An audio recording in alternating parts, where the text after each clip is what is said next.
боловсрсон телевиз Jet School of English хамтран үзүүлж байна.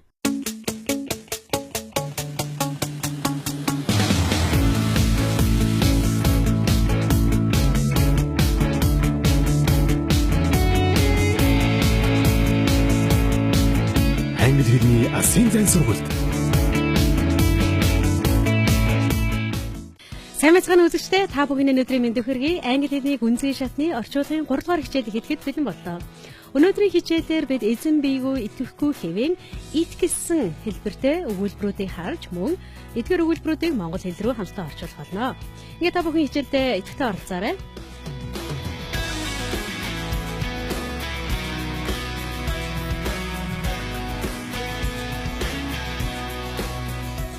Ингээд бүгдээрээ өнөөдрийнхээ хичээлийг эхлүүлээд passive form буюу үеийн итгэхгүй хэвийн хэлбэрүүдээ нэхэн санацгаая. Гарч ирж байгаа баган дээр эхний баган дээр үеийн нэршил өгөгдсөн бол 2 дугаар баган дээр be verb-ийн хувиргал, 3 дугаар баган дээр гол үеийн хуриулыг жишээгээр гаргаж өгсөн байна. Ингээд бүгдээрээ present simple цагийг харъя. Be verb нь am, is, are гэсэн хувиргалтай. За гол үеийг нь resent гэсэн хувиргалтай байна. Present continuous буюу одоо үргэлжилж байгаа цагийн хэлбэр нь am, is, are, being. За гол үеийг маань blamed гэсэн хэлбэрээр орж ирэх нэ. Past simple цагийн хувиргалыг харъя. Be verb was, were гэсэн хувиргалтай болоод гол үеийг маань written гэсэн write гэсэн үеийн past participle хэлбэр болж байна. Past continuous цагийн хувиргал нь was, were, being. Гол үеийг нь encouraged гэсэн хэлбэрээр үүсэж байна. Present perfect simple цаг have, has, been. Гол үеийг нь stolen гэсэн хэлбэрээр үүсэж байна.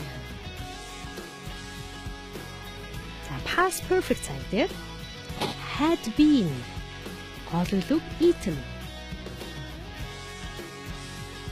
Future simple буюу ирээдүйн цаг дээр бид нар be going to man is, are going to be гол үеийг announced гэж байна. За is, are going to-гийн оронд бид нар will гэсэн үеийг мөн тавьж өгөх байгаа.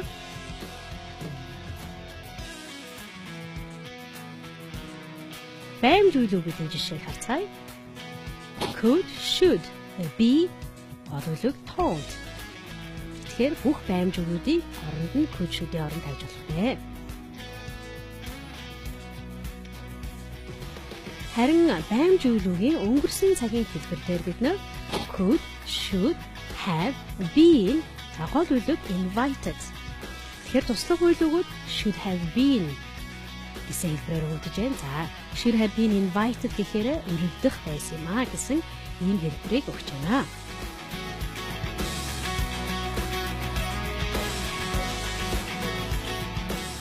Ингээд бүгдээрээ сая үеийн итгэхгүй хэвийн форм буюу хэлбэрийг хамтаа харлаа. Харин итгэхгүй хэвийг хизээ хэрэглэдэг хамтаа харцгаая.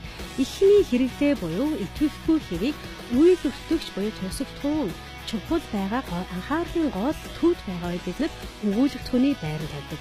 За үүнийг жишээ өгүүлбэрээс харцгаая. Penicillin was discovered by Fleming.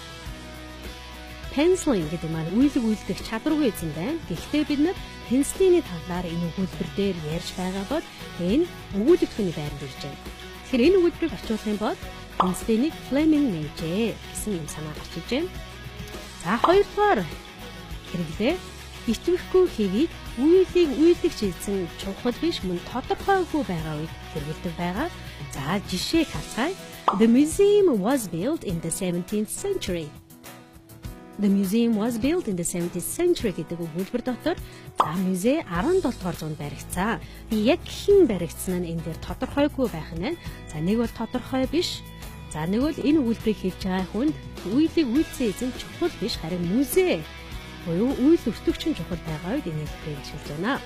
За 3 дугаар хэлбэр бол ярьж байгаа зүйлдээ бид нар итгэлгүй байгаа үед буюу за үнэн худлыг мэдэхгүй үед хэлж байгаа өгүүлбэрээ өөрөөсөө зайлуулахын тулд бас it гэсэн хэлбэрээр ашигладаг байгаа.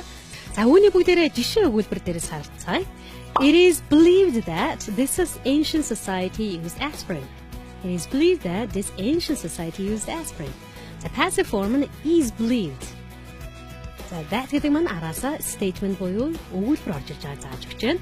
За энэ өгүүлбэрийг очих юм бол энэ эртний хүмүүс аспирин хэрэглэдэг байсан гэцгээдгээ гэсэн санаа гарч иж байна. Тэгэхээр гэцгээдэг гэгддэг гэсэн энэ өгүүлбэрнээс бид нар за энэ миний ярьж байгаа минийх биш харин өөр хүмүүс ярьж байгаа гэдгийг зааж байна. Тэгэхээр өнөөдрийн гүнзгий шатны орчуулгаараа бид нар it гэсэн хэлбэртэй итгэхгүй хэвийн бүтцийг авч үзнэ. За энэ хэлбэрийг томьёолоод авч үзэх юм бол бид нар it гэсэн үгний эзний араас бид нар passive form-ыг өгөөд passive form-ын дараа that гэд өгүүлбэр тавьж өгнө. За бүгдээрээ жишээ өгүүлбэрээр ажиллацгаая. Эхний өгүүлбэр Britney Spears is divorced. Britney Spears салсан гэсэн юм өгүүлбэр. Гэхдээ би үүнийг яг үнэн баттай мэдэхгүй байна. Бусад хүмүүс үүнийг тэгж яриад байна гэсэн энэ хэлбэрийг бид нар итгэсэн passive өгүүлбэртэй хамт за дараах байдлаар хэлж болох нэ. Эхний жишээ нь It is said that Britney Spears is divorced. За энэ өгүүлбэрийг орчуулах юм бол Britney Spears-ийг сатсан гэцгээж байна гэсэн ийм өгүүлбэрээр хэлж болно. За is said гэцгээж эвцгээж. За дараагийн байдлаар бид нараас хэлж байна. It is rumored that Britney Spears is divorced. It is rumored. Заавал said гэсэн үйлдвэр хэлэх байх нь зохимжтой үйлдвэрүүдийг бид нэр хуургаж хэлж байна.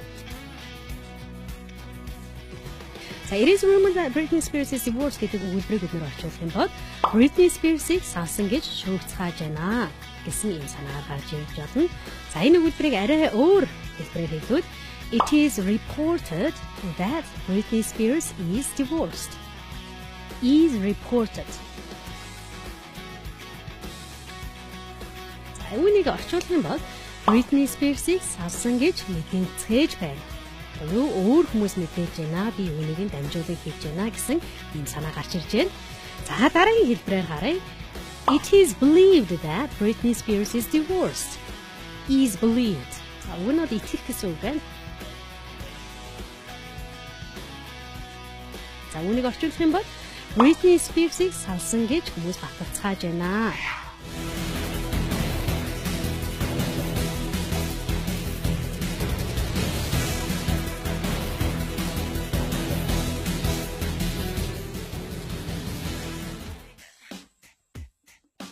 ...2004 оны 7 дугаар сард Britney Spears 3 сарын өмнө танилцсан бүжигчин Kevin Federline-тэй сүйд тавьжээ. Энэ үед Federline өөрийнх нь 2 дахь хүүхдийг тээж байсан жүжигчин Cher Jackson-аас дөнгөж салчгаад байсан тул тэдний хайр дурлал хэвлэл мэдээллийн хэрэгслийн анхаарлыг асар их татсан юм а. Тун удалгүй тодруулбал 2004 оны 8 сарын 18-нд гэрлэх ёслолоо хийсэн ч 3-7 хоногийн дараа буюу 10 дугаар сарын 6-нд хууль ёсны гэр бүл болсон гэдэг. Харин 2005 оны 9 дугаар сард Britney Spears ууган хүүгээ төрүүлсэн ч 2006 оны 11 дугаар сард Spears хит их ялгаатай гэсэн шалтгаантайгаар Federline-гээс салах хүртэл өгсөн юм а. Ийхүү хоёр тал хүүхдүүдэд хамтран асрах гэрээ хийснээр 2007 оны 7 дугаар сард тэдний салалт эцэс болсон байна.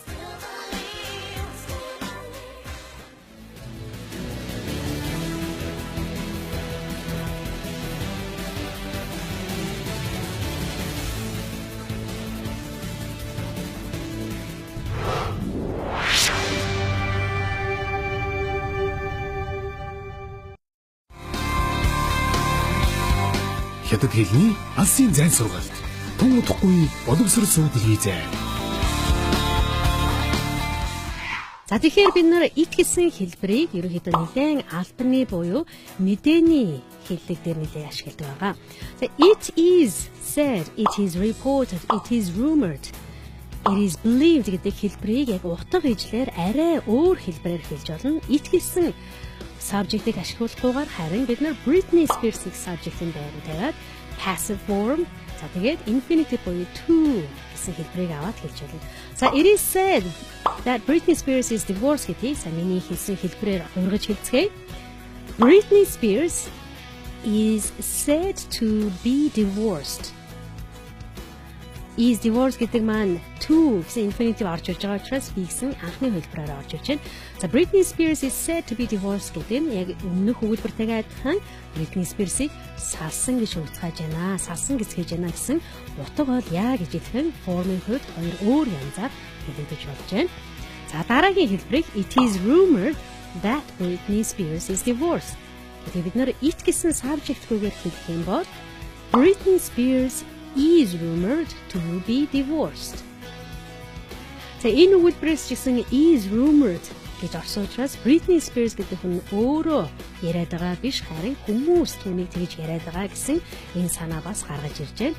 За мөн түрүүний үгдбэртэйгээ адилхан Britney Spears-ыг салсан гэж шүүгцгээж байна гэсэн утга бол яа гэж байна. За дараагийн үгдбэрээс нь it is reported that Britney Spears is divorced. За энэ хэлбэрийг бид нэр it гэсэн subject-гүйгээр хэлэх юм бол Britney Spears is reported to be divorced. Утга яг гэж хэлэх нь за Britney Spears-ыг салсан гэж мэдээлж байна гэсэн санаагаар орж ирж байна. За харин одоо бүгдээрээ it is believed that Britney Spears is divorced гэсэн хэлбэрийг за it гэсэн subject-гүйгээр хэлье. За тэгж хэлэх юм бол Britney Spears is believed to be divorced. За тэгэхээр итгээд байгаа хүмүүс нь Britney Spears өөрөө биш ах юм тийм ээ. Хүмүүс тэгж хэлээд байна. Тэгэхээр утга яа гэж хэлэх нь Britney Spears-ыг салсан гэж баталцааж байна гэсэн хэлбэрээр орж байна. За ингээд бүгдээрээ дараагийн хэлбэрийг харцгаая. Britney Spears shaved her head. Britney Spears үсээ хуссан гэсэн энэ санаан дээр хэдүүлээ it гэсэн хэлбэрийг оруулаад хэлж үзцгээе.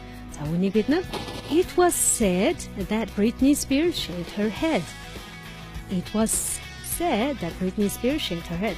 За Britney Spears өөрөөсийг хуссан гэцгээж байна гэсэн энэ санаан дээр бид нар за it гэсэн хэлбэргүйгээр хэлэх юм бол Britney Spears was said to have shaved her hair гэж орж ирэх нь. Тэгэхээр infinitive хэлбэрийн араас бид нар одоо to shave гэж орж ирэх үү to have shaved гэсэн санаагаар орж ирээд perfect цагийг тавиад энэ өнгөрсөн шүү гэдгийг харуулж өгч байгаамаа.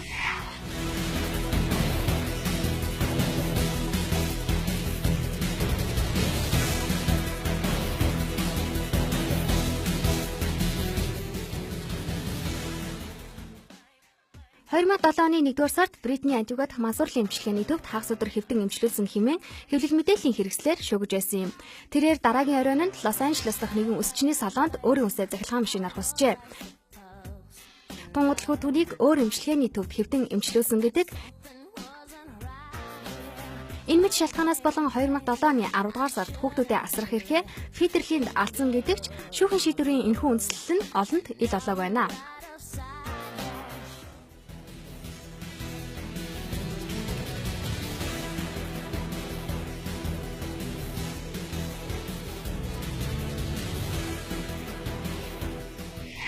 За ингээд бүгдээрээ жишээ өгүүлбэрүүдийг харцгаая. Нэгдүгээр өгүүлбэр гарч ирж байна. It is claimed that the tradition began in the 19th century. За энэ өгүүлбэрийг бид нэр it гэсэн subject-гүйгээр яаж хэлэх вэ гэдгийг бодцоогоорой.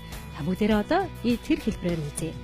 Тэгэхээр the tradition гэдэг маань subject болж орж ирээд is claimed to have begun in the 19th century.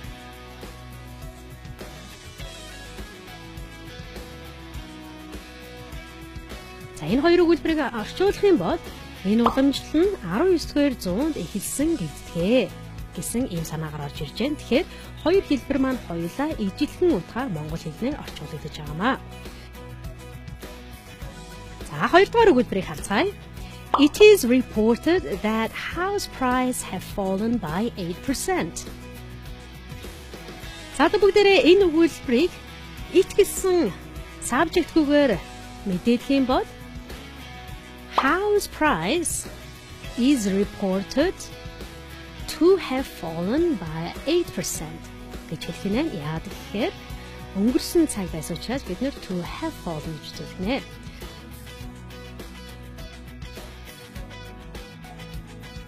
За энэ хоёр өгүүлбэрийг орчуулах юм бол нэг орчуулгаар үүсэн монгол орчуулгаараа байрны үн 8%-аар буурсан гэж мэдээлж байна гэсэн санааг орж иж байна. Тэгэхээр хэн мэдээлж байгаа нь тодорхойгүй байна тийм ээ. Тэгэхээр бид нэр энийг it is reported гэж орчуулж байна. За 3 дугаар өгүүлбэрийг харцгаая. It is known that rebels have withdrawn. It is known that rebels have withdrawn. За withdraw гэдэг нь ухрах гэсэн үг байна. За энэ өгүүлбэрийг бид нар it гэсэн subject-гүйгээр хэлэх юм бол the rebels гэдэг маань subject-ийн байранд орж ирээд are known to have withdrawn. За rebels-га олон тоон дээр байгаа учраас бид нар are гэсэн хэлбэрийг авч ирж байна.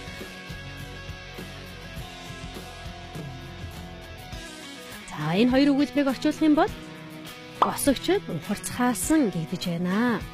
За босогчдыг ухарцгаасан гэцгээж байна гэсэн ийм хэлбэрээр орчуулагдаж байна. За дөрөвдүгээр өгүүлбэрийг харцгаая.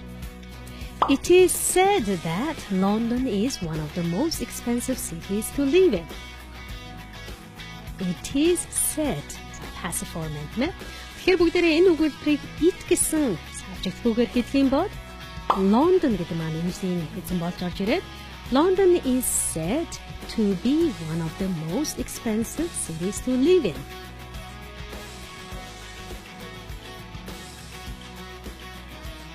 Энэ хоёр өгүүлбэрийг монголоор орчуулах юм бол яг адилхан орчуулагдаж байгаа.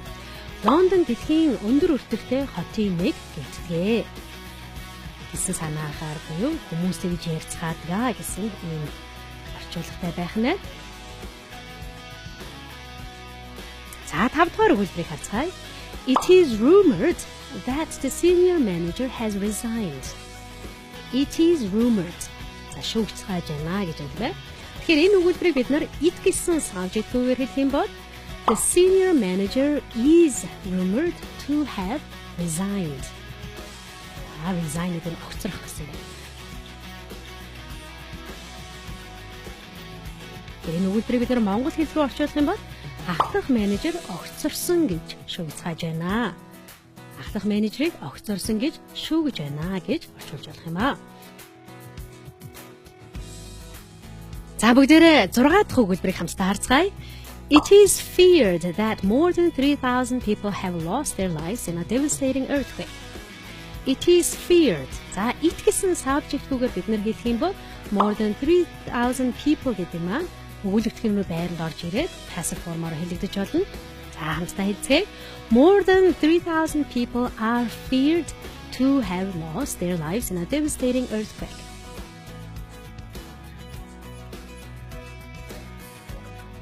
За энэ өгүүлбэрийг орчуулах юм бол аимшигтай газар хөдлөлтөөр 3,000 гаруй хүн амиа алдсан байж болзошгүй байна гэсэн ийм санааг гаргаж ирж байна. Тэгэхээр fear гэдэг маань ер нь бол айх гэсэн үг. Гэхдээ энэ дээр тэгж болзошгүй, ингэж болзошгүй гэсэн хэлбэрээр орчуулагдаж байна.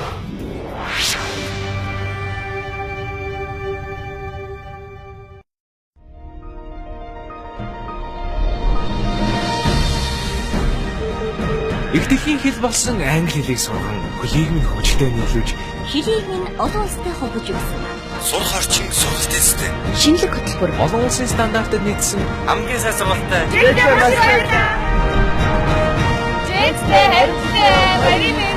Таны амжилтын жигүүр болсон 20 жил.